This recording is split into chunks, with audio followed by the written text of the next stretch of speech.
Ngayong araw ay misyon nating mapuntahan ang abandonadong dam ng Layban na makikita sa Tanay Rizal. Ang dam ay itinayo noong 1979 sa ilalim ng dating Pangulo na si Ferdinand Marcos Sr. at parte ng Kaliwa Watershed na may lawak na 28,000 hectares. Natapos ito taong 1984 at naging abandonado ang dam tunnel taong 1989 sa kadahilan ng hindi na ito natuloy. Sa pagdaan na maraming taon ay tinangka na ituloy ito ulit. Ngunit tinutulan ito dahil maaaring maraming mapinsala sa pagtuloy nito. Kaya naman patuloy itong inaangkin ng kalikasan at nananatiling abandonado. So yun explorers, nandito kami ngayon sa Tanay Rizal and pupuntahan namin yung matagal na namin gustong puntahan nila John Mark, no? Ito yung Layban Dam na makikita sa Layban at ito yung sasakyan namin jeep. Pinupuno pa to. Ang estimated time na alis kami ay alas 2. Explorers, sa taas kami sasakay para makita namin yung mga view.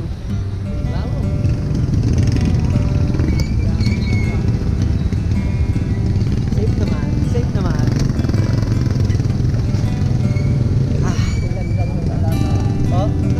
Ulan lang ang kalaban.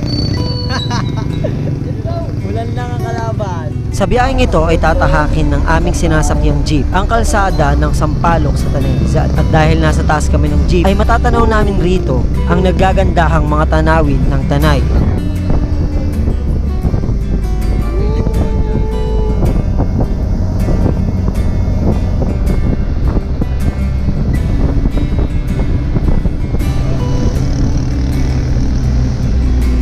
Explore, sobrang lapit namin sa mga puno. Sobrang lapit namin sa mga puno.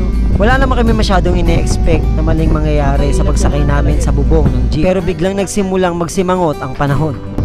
Then explorers, naulan no. Dun sa may kabila oh. Mamaya pag nakalampas kami rito, dahil medyo maambon na, baka maya umulan na, talagang babalik kami.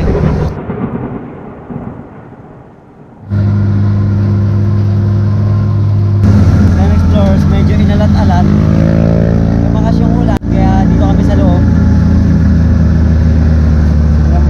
Mababasa talaga kami doon kasi dahil sa lakas. Nasa taas na kasi kami ng bundok, kaya sigurado ako na dito talaga may ulan. Grabe, sobrang lakas.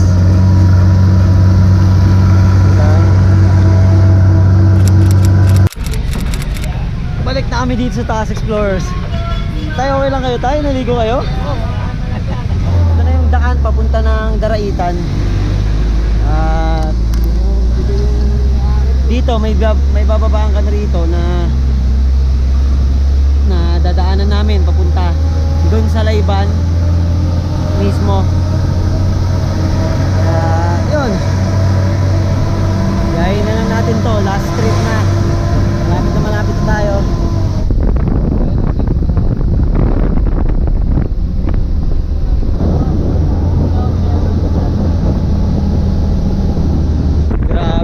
Tignan nyo naman, oh, sobrang ganda.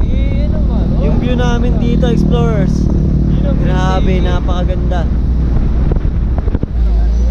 So andito na kami, explorers, sa medyo malubak na mga daan. Maputik na rin, kung makikita nyo dun sa dulo, maputik na rin kasi siguro ginagawa na ata itong kalsada.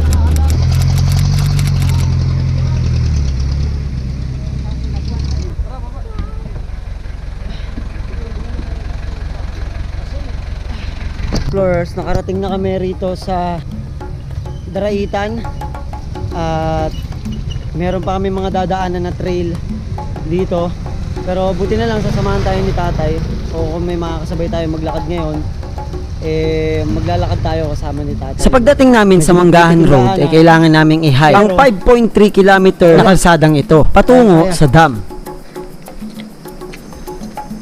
Ganun nga po. So po, medyo mahirap ang daan dito dahil sa maputik at puno ng ahon at lusong. Grabe oh. Sa part na yun oh, ang laking bundok sa likod namin. Grabe. Tingnan yung view, explorers. Sobrang ganda. Walang pahinga namin itong binaybay hanggang marating na namin ang pinakagitna ng kalsada. Medyo hapon na. Ngayon is 3:44. Ang estimated time na makakarating kami sa Layban Dam is sigurado ako mga alas 4. Ngunit habang naglalakad kami ay bigla kaming nakarinig ng isang tricycle. Sun Explorers, may may dumating kaming reinforcement. Isasabay kami. At hinintuan kami nito at binigyan kami ng pagkakataong makisabay. Habang nakasakay kami sa tricycle ay walang tigil ang pag-uga ng aming sinasakyan dahil sa malubak nga ang mga daan. Pero pagkatapos ng mahigit kalahating oras na pagbabiyahe ay narating na namin ang Sitio Manggahan. Dito sa part na papunta Explorers ng Layban Dam marami ng mga kabahayan, no? At komunidad na sobrang payak ng pamumuhay dito, Explorers. Pagdating sa ilog, tanaw na namin ang dam mula sa kinakatayuan namin. Ayun na, Explorers, nakikita nyo ba yung parang building sa likod ko? Ayun na siya, sobrang laki. Uy, dito tayo sa may daan kaysa dun tayo sa tubig. Yung ulang pre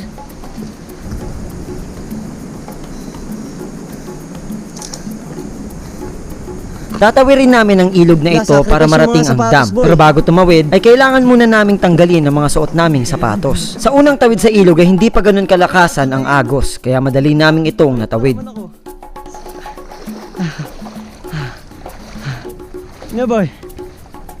Sa kabilang parte naman ng ilog ay makikita na kung gaano kalaki ang strukturang ito. May kalakasan ng agos ng tubig rito kaya medyo nahihirapan kami sa pagtawid. At kung tatangayin kami, ay mapupunta kami sa malalim na part ng ilog. Medyo pataas tayo. Doon tayo pre. Dito ka pre, ito. Dito ka, tago ka dito sa bato na to para hindi ka ano yun. To.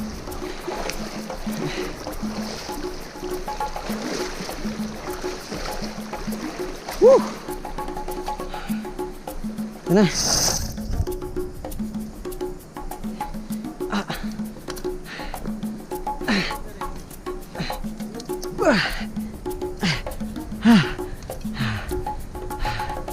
Wow!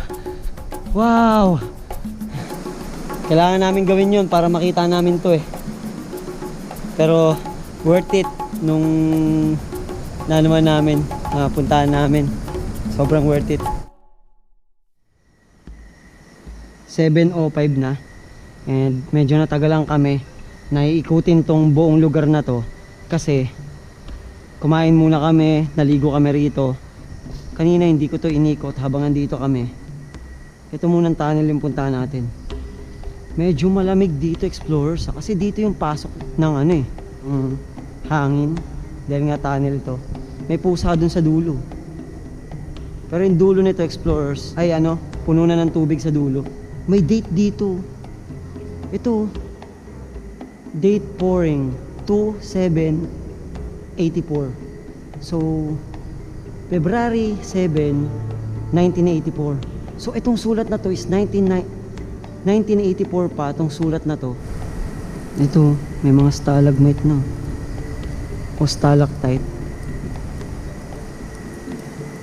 Sa sobrang tagal, meron na. May harang na, Explorers. Siguro dahil dun sa tubig sa dulo. Pero siguro hanggang dito na lang tayo. Pre, may taas pa. Ayun parang dome.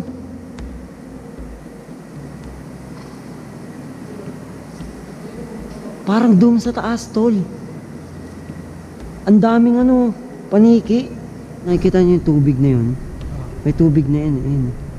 Ay, malalim yan, pre. Malalim yan, pre. Patawid yan sa kabila. So hindi na tayo makakaano dun. So tamang position na di tayo dun. Dapat dyan tayo dadaan kanina.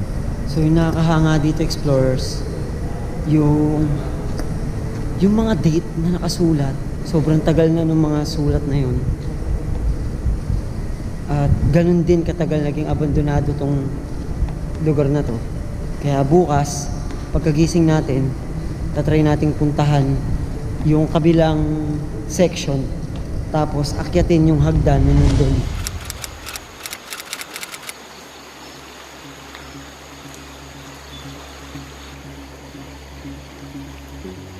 Ang misyon namin sa pangalawang araw ng pananatili namin sa dam na ito ay puntahan ang kabilang section nito para tignan kung ano pang makikita rito.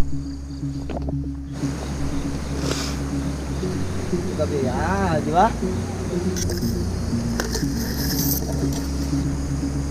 Maganda nga yung kabila, explorers. Dito naman, sinakop na dito ng mga halaman, ang loob. Dun sa kabila, wala pa masyado. So 2018, nag-survey dito yung DPWH Region 4A.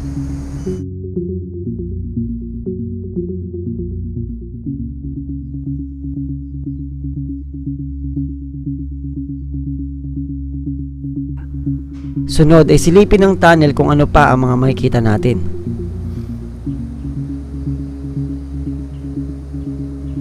Ito yung second tunnel. Tapos yung dulo nito, yung i-check naman natin.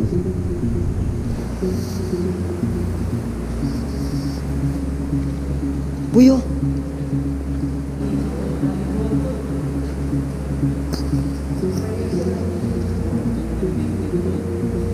Boy, inuman ng tubig to, boy. Sulit, oh. Linis yan, boy. Bukal yan, eh. Galing yan dito. Dito sa mga to. Sulit. Testing natin.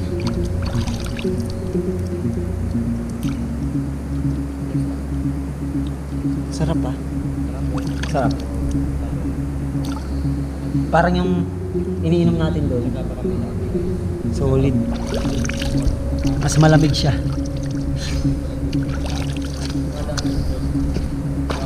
Ito yung nakakabuo ng mga stalagmite, stalactite doon. Ito yun. Tapos may mga isda tulo. May mga isda, explorers, oh. Ito. Mga maliliit. Ito na yung dulo, explorers. Mukha ko ano, kasi basa yung mukha ko. Ayun yung tubig, explorers, oh. Medyo malalim na yan. Hanggang dun sa kabila yan. Kaya walang madadaanan kung dun kami dumaan kanina sa kabila. Hindi kami makakadaan. Tulad yan, puno na ng tubig. Malinis siya, tol, ah. Tol, malinis, oh. Ganun pa rin tulad ng kanina, pre. Malinis pa rin siya. At panghuli, sa ating pupuntahan dito ay ang hagdang ito. Dahil nakikurious ako na baka may mga interesting pa kaming madiskubre sa taas nito. Tinignan muna namin kung matibay bang patungan nito. Ngunit nag-aalangan pa kami dahil nga ilang sa mga tornilyo nito ay nawala na. At dahil isang pagkakataon lang ito sa buhay ko ay di ko na pinatagal at ako na ang umakyat.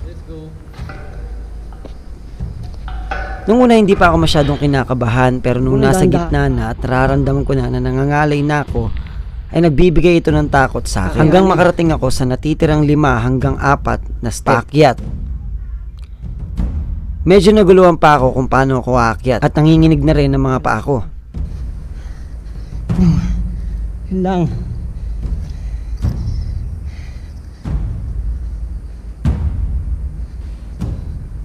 Pero nang makahanap ako ng paraan ay narating ko na ang taas. Oh my God. That is worth it. Wow. Ngayon ko lang ginawa sa buhay ko yan. Sabi ko na nga ba ito yung mga machinery explorers.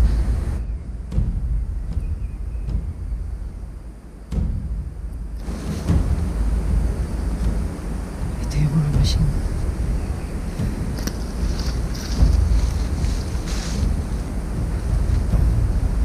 Ito yung machine ng gate explorers.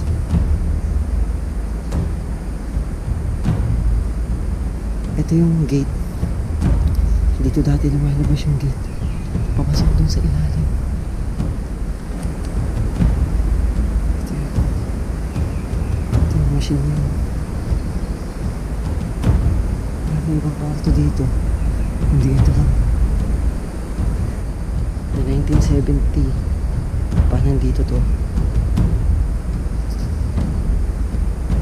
Tapos meron itong isang malaking isali nito. Merong butas dun sa gitna. Ewan ko para saan yun. Tara. Baba na tayo, explorers.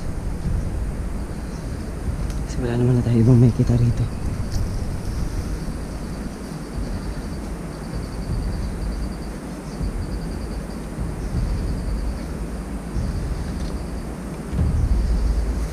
Ha? Tol, May daan dyan? meron. Saan? Dito sa giliran. Utang eh. Naging abandonado man ang lugar na ito sa sobrang tagal na panahon at patuloy na inaangkin ng kalikasan, ang kasaysayan nito ay hindi na mabubura. Ngunit ang buhay ng ilan sa mga naapektuhan ng posibleng pagbuhay nito sa hinaharap ay kailangang isaalang-alang. Sa paglalakbay na ito ay naging saksi ako sa masasaya at mabuting pagtrato ng mga lokal sa mga bumibisita sa kanilang lugar. Hindi namin nakalain na magiging ganito ang paglalakbay namin. Inakala ko na sa buong biyaheng ito ay pagtsatsagaan naming marating ito nang walang tumutulong sa amin. Ngunit imbis na mahirapan kami, ay tinulungan kaming Tignan nyo, makarating Explorer. rito. Mula simula Tignan nyo, Explorers. hanggang sa dulo ng aming biyahe. Tignan nyo. Para sa iba, maliit lamang na bagay ito. Ngunit para sa akin, ay napakalaki na nito. Masaya ako na ilan sa mga takot ko ay nalabanan ko sa araw na ito. Masasabi kong, hindi lang talaga ito para sa inyong mga manonood. Para to sa akin, at sa experience namin tatlo. Uy, gagi. Alis yung jeep. Wait. Wait lang. Wait sa'yo, Tol. Alas na ibigay sa malis dito Sa Explorers. Ito. Dito na namin tatapusin. Dito na namin tatapusin yung video. No? Malapit ba kami maiwan ng jeep? So yun. Habulin namin sa Explorers. Maraming salamat sa panonood. Subscribe kayo kay Boss Mark. At si John Mark andun. Subscribe kayo sa maubos kami. And Jay, maraming salamat. And Jay, peace out. Good boy.